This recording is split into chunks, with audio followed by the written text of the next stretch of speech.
来看今年咱台北甲中国上海的双城论坛，台北市长蒋万安证实已经派副秘书长王秋冬去上海交换意见。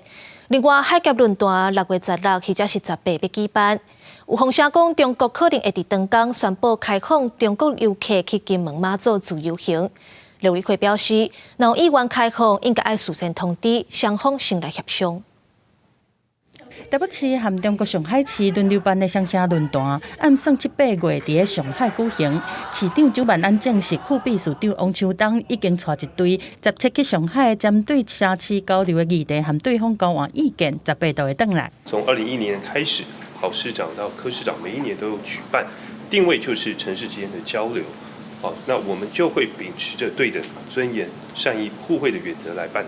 到時敢會親身參加，蒋萬安講，詳細部分還在討論，嘛強調會做事務性的交流，包括體育、文化、疫後觀光等等。雙城論壇嘛，攏會來交換意見，但唔是唯一的內容。另外兩項海峽論壇目前是選6月16還是18，其中一天在廈門舉行。傳出中國有可能在迄天放一個大禮包，開放中國客去金馬自由行。兩岸之間可以坐下來，有依據這個既有的機制來趕快來談。那過去因為兩岸開放旅行已經是有10來年的這個歷史，所以談起來應該不難，速度應該不會太慢。我們還是需要透過既有的機制，而不是放話。詹志宏講，觀光旅行應該是輕鬆來輕鬆去，唔是佇路途拄着糾紛無法度解決，真濟物件攏要先講好，才會當互旅客好的觀光品質。